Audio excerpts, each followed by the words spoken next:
Assalamualaikum warahmatullahi wabarakatuh. Welcome back to my channel Detektif.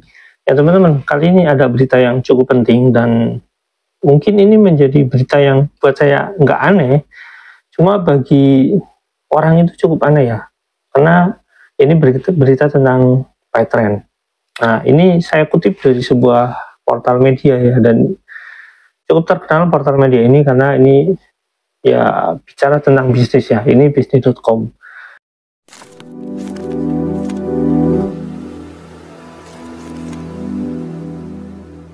Nah, di sini ada bagian finansial. Ini tentang beritanya ya, tentang pemegang saham umumkan PayTrend rintisan Yusuf Mansur dijual. Pemegang saham Veritas Sentosa Internasional yang dirintis Yusuf Mansur mengumumkan bersiap mengalihkan kepemilikan 100%. Ini bersiap atau saya nggak tahu ya, dijual poin intinya ya. Berarti kalau beritanya kayak gini, ya saya nggak tahu apakah ini udah dijual atau belum ya. Tapi ini perlu persiapan. Ini dikutip dari Anggara Fernando. Ini berarti dia penulisnya ya.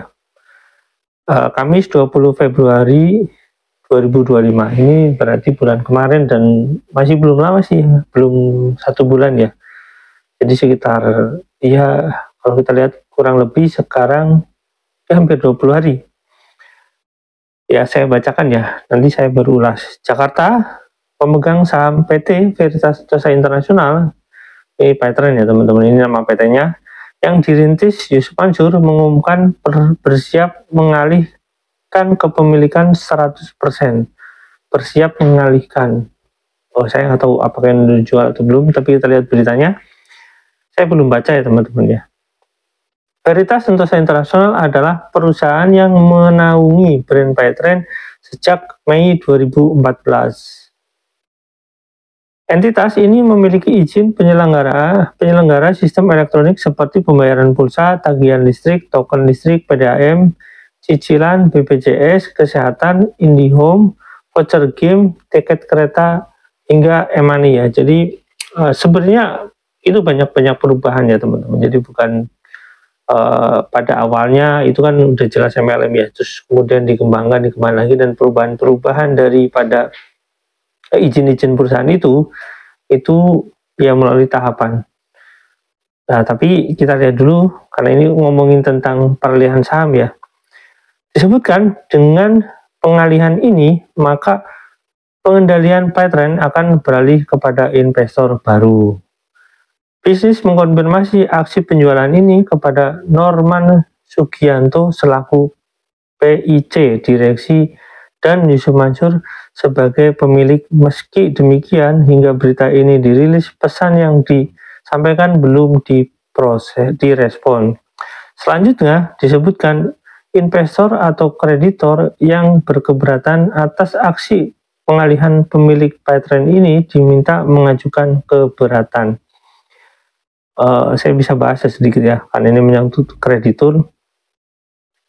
Jadi kreditur itu bisa bank, terus pihak lain gitu ya teman-teman, atau investor lain, atau bahkan perusahaan lain. Misalkan saya kasih contoh ya, misalkan ada perusahaan rintisan juga, misalkan seperti yang ojek-ojek gitu ya, itu kadang meminjamkan uangnya ke bank teman-teman sebagai apa ya, semacam kayak kekosongan uang di bank itu, sehingga nalangi dulu gitulah.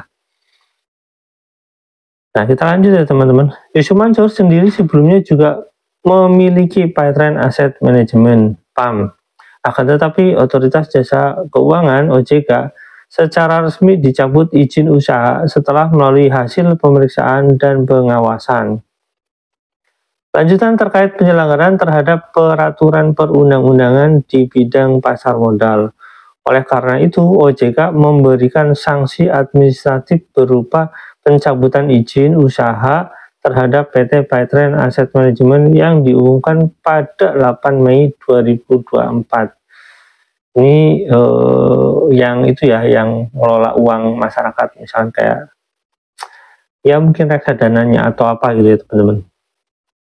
Pada tanggal 8 Mei 2024, OJK menetapkan sanksi administratif berupa pencabutan izin usaha perusahaan efek sebagai manajemen investasi syariah kepada PT Paitren Asset Management yang terkait melakukan pelanggaran atas peraturan perundang-undangan di sektor pasar modal, tulis OJK dalam keterangan resmi Selasa. Jadi ya penutupan itu jelas ya, karena banyaknya pelanggaran. Nah, pelanggarannya apa ya, itu kita bicara nanti masalah OJK ya. Nah, ini saya simpulkan ya, kalau ada sebuah video yang nanti menggambarkan bahwasanya ini tujuannya sudah baik, Paitren itu sudah tujuannya udah baik, terus apa ya, niatnya sudah baik gitu. Buat saya pribadi ya teman-teman, dari pembentukan awal MLM itu dibuat sampai sekarang gitu, saya tidak melihat adanya sebuah perusahaan yang punya niat baik gitu. Misalkan rintisan ini atau Paitren ini tidak diciptakan untuk menciptakan apa ya, suatu usaha yang memang baik untuk masyarakat. Menurut saya, ketika Yusuf Mansur membuat perusahaan ini menjadi MLM, ini sudah jelas bahwasanya perusahaan ini tujuannya tidak baik. Kalau ada orang yang mengatakan bahwasanya, oh Paitren itu sudah baik, enggak, dari awal tujuannya tidak baik. Nah, terus ketika dia membuat perusahaan ini menjadi cukup besar ya teman-teman, walaupun cuma membesarkan ocehannya gitu, membesarkan ocehannya bukan membesarkan perusahaannya, yang menghasilkan besar itu apa sebenarnya? Apakah perusahaan ini membesar? Tidak teman-teman, perusahaan ini tidak membesar. Yang membesar adalah uang-uang yang masuk ke sana. Artinya Paitren ini membuat program-program, misalkan contoh umroh mereka, uangnya besar masuk ke sana. Tapi apakah perusahaan ini membesar? Tidak. Programnya itu program, bukan hoax ya, programnya itu program apa ya? Program abal-abal gitu, program nggak jelas gitu teman-teman. Faktanya apa? Dengan uang yang 12 juta itu ya nggak jadi apa-apa, atau misalkan dengan uang 10 juta itu nggak jadi apa-apa. Contoh, Paitren bikin program, ini Yusuf Mansur sendiri yang ngomong, Paitren bikin program tabung tanah. Uangnya membesar, iya, uangnya besar. Tapi yang untung siapa? Yusuf Mansur. Apakah Paitrennya itu membesar? Enggak. Ocehannya membesar gitu. Omongannya membesar, iya membesar, tapi Paitrennya membesar tidak. Pengikutnya membesar, ya mungkin membesar, tapi perusahaannya tidak membesar. Artinya begini ya, perusahaan yang membesar itu growth-nya jelas. Misalkan dari penghasilan sekian ke penghasilan sekian digunakan untuk sekian, misalkan untuk marketingnya berapa, untuk pengembangan pasarnya berapa, marketing dengan pengembangan pasar ya hampir mirip tapi berbeda. Untuk nanti ekspansinya berapa, itu sudah jelas perusahaan itu membesar. Tapi ini buat apa? Tabung tanah. Saya kasih contoh ya, pengikutnya nambah, iya nambah, tapi yang nambah itu yang ikut sana tabung tanah. Perusahaannya membesar? Enggak. Saya katakan enggak. Kenapa? Tabung tanah itu milik siapa? Akhirnya tanahnya milik Yusuf Mansur. Ya kasih contoh, tanahnya milik Yusuf Mansur. Terus apakah masuk Paitren? Enggak. Terus pertanggungjawabannya kemana? Uangnya membesar? Iya. Yang besar uangnya siapa? Uangnya Yusuf Mansur. Kenapa? Punya aset. Aset itu ya kurang lebih ya semacam uang itu sendiri gitu ya teman-teman. Cuma pasif gitu ya. Terus kasih contoh lagi. Patungan usaha. Yang besar siapa? Yusuf Mansur. Patungan aset. Yang besar siapa? Uang Yusuf Mansur. Perusahaannya yang besar? Enggak. Memang Paitren ini diciptakan untuk menggali potensi yang kemungkinan gitu ada di masyarakat yang bisa dikeruk potensinya untuk kepentingan Yusuf Mansur dan kroninya tentunya ya. Siapa kroninya ya teman-teman bisa lihat sendiri siapa kroninya. Salah satu ya Wirda Mansur. Wirda Mansur ini dimasukkan ke dalam Paitren ini ya, Paitren yang ini. Jadi itu masuk ke Sentosa Internasional. Wirda masuk ke sana. Jadi otomatis perusahaan ini ya, untuk membesarkan mereka, dalam artian mereka menjadi besar uangnya gitu, menjadi kaya gitu ya. Terus uangnya disimpan di mana? Ya banyak, mungkin di warung stika, atau mungkin di obligasi kah, atau mungkin di saham kah, atau mungkin di sektor keuangan lain. Masih ada sektor keuangan lain ya teman-teman. Nah, tapi yang kelihatan membesarkan warung stik, ya kemungkinan uangnya banyak masuk ke sana juga. Terus dengan misalkan kayak Mas Mono mungkin bisa jadi ke sana juga. Dengan PT PT Daku apa ya, Daku Besi itu yang ada Budi Hartanya, ya saya nggak tahu masuk ke sana atau enggak, ya nanti ditelusuri aja. Terus pertanyaannya lagi teman-teman, apakah Petren ini mewakili daripada umat? Misalkan Petren ini mewakili sebagai perusahaan yang syariah? Enggak teman-teman, MLM itu enggak sama sekali syariah. Yusuf Mansur menciptakan program Umroh Merdeka itu enggak sama sekali syariah, enggak ada syariahnya, enggak ada sama sekali. Transaksi yang digunakan ya biasa aja, Umroh Merdeka ya biasa aja. Ada yang umroh enggak ada. Kalau misalkan benar-benar ada yang umroh, yaitu program kong kali kong gitu ibaratnya. Ya program untuk dibikin marketing gitu. Terus bagaimana ketika perusahaan ini sudah dikatakan mau dialihkan ya? Ini kuncinya di sini ya teman-teman. Saya tidak akan mengatakan bahwasanya ini sudah dialihkan, tapi ini bahasanya. Tapi saya akan melihat itu ya. Pemegang saham Petren umumkan Petren Rintisan Yusuf Mansur dijual. Jadi perusahaan ini nanti diumumkan dijual ya.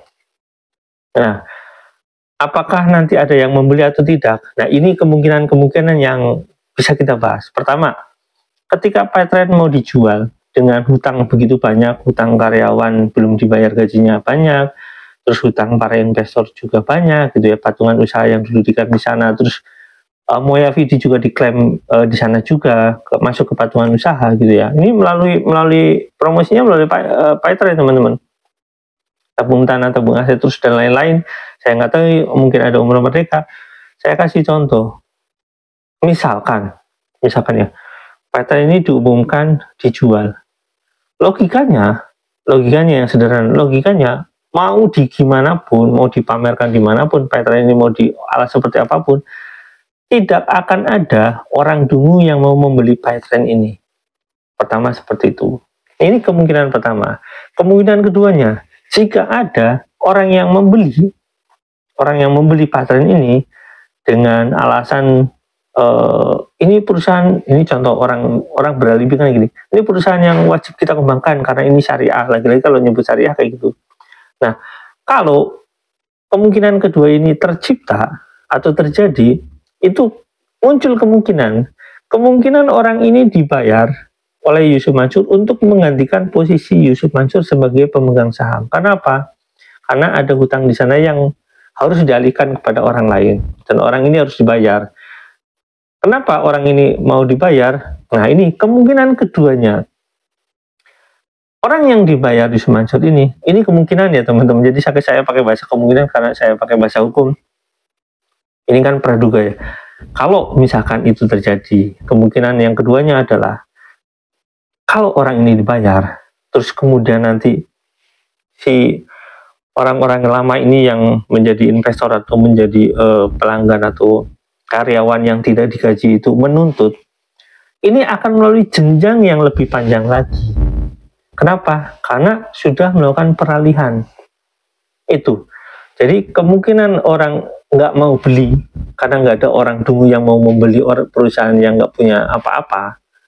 Terus apalagi ada berita bahwasanya perusahaan ini sebagian dianggunkan ya gedungnya atau apa, saya nggak tahu. Itu bisa di cross check lagi di perbankan. Nah, terus perusahaan ini nggak bonafit, nggak menghasilkan finansial apapun. Terus ada orang yang mau beli apa? Beli kertas lembar kah? Atau beli aplikasi kah? Aplikasi bikin mudah. Kita tinggal orang yang nggak bisa itu tinggal pesan teman-teman yang sekarang belajar di IT gitu, misalkan di coding, ini ya tinggal pesan ke mereka, bisa. Indonesia udah pintar-pintar kok kalau misalkan benar-benar mau dikembangkan. Contohnya. Jadi kemungkinan yang muncul adalah Yusuf Mansur butuh bukan kambing hitam ya. Yusuf Mansur itu butuh pemeran pengganti sebagai orang yang nanti menghadapi masyarakat ini gitu, menghadapi orang yang dirugikan ini, atau bukan pemeran pengganti, ya korban lah, untuk melawan korban itu ya. Jadi teman-teman karyawan yang nggak digaji, terus yang lain-lain itu, yang investor-investor itu yang nggak kembali uangnya, ini kan mereka korban. Nah, Yusuf Mansur butuh korban baru untuk menggantikan dia sebagai orang yang bertanggung jawab terhadap Petren itu. Nah, kemungkinan-kemungkinan yang akan terjadi adalah hal seperti itu, teman-teman. Jadi kalau misalkan nanti kan ini karyawan Python ini kan memang sudah hampir ya buktinya semuanya udah ada lah, udah jelas itu Python harus mengganti gitu ya. Yang seharusnya yaitu menjadi tanggung jawab Yusuf Mansur gitu ya, karena Yusuf Mansur pernah bilang gitu kalau misalkan ada masalah ya ketemu langsung Yusuf Mansur, ya itu bahasa dia lah. Intinya bla bla bla ngomong kesana kesini ya intinya ngedabur gitu ya teman-teman. Nah, karena yang paling ditakutkan Yusuf Mansur ini teman-teman menurut saya, kenapa harus dialihkan? Yang paling ditakutkan Yusuf Mansur adalah di sana ada nama Wirda. Jadi dia nggak mau, saya punya buktinya teman-teman, saya punya bukti. Jadi saya nggak asal ngomong ya, ada buktinya. Buktinya otomatis ya itu dari SK dari Kementerian Hukum dan HAM ya teman-teman. Kalau misalkan sampai tidak terlibat, nah masa depannya nanti dipersulit gitu. Apa bukan maksudnya dipersulit ya, mempersulit dia sendiri, dipersulit karena kelakuan dia gitu ya. Nah itu yang kemungkinan Yusuf Mansur takuti teman-teman. Nah jadi Yusuf Mansur butuh korban atau butuh peran pengganti orang yang bertanggung jawab atas kelakuan-kelakuan Yusuf Mansur gitu teman-teman. Ya memang seperti itu sifatnya. Jadi kalau misalkan teman-teman saya menganggap wah ini Ustadz ini, saya pernah dulu ya waktu ngebahas Yusuf Mansur, lah kamu itu siapa? Lah Ucup siapa gitu ya. Kalau misalkan ada ngomong lah kamu siapa, Yusuf Mansur udah gini-gini, ya terserah. Ya sama, kita sama membayar pajak di sini ya. Kamu belanja ke Alfamart itu bayar pajak teman-teman. Jadi kalau misalkan Anda belum pernah bayar pajak tahunan, ya nggak usah khawatir. Kamu juga bayar pajak motor, bayar pajak mobil, bayar pajak rumah, bayar pajak PPN di Alfamart, Indomaret atau di mall-mall besar. Jadi intinya kita semua ya sama gitu. Terus kamu siapa? Cuman ya bukan siapa-siapa, ya sama, kita warga negara Indonesia. Kalau ada ketidakadilan atau ada penyesatan atau ada agenda-agenda yang akan merugikan negara ini atau merugikan masyarakat ini, ya kita wajib, karena dalam hukum ini saya kasih tahu dalam bahasa sederhananya gini ya, karena nggak semua orang hukumnya. Jadi bahasa sederhananya adalah kalau ada kejahatan terjadi di satu tempat dan Anda menyaksikan itu, apalagi itu tindak pidana, misalkan ada orang nyerempet motor dan terus mukulin orang yang diserempetnya, Anda tidak melarang itu, secara hukum Anda juga ikut serta dalam kejahatan tersebut gitulah ibaratnya.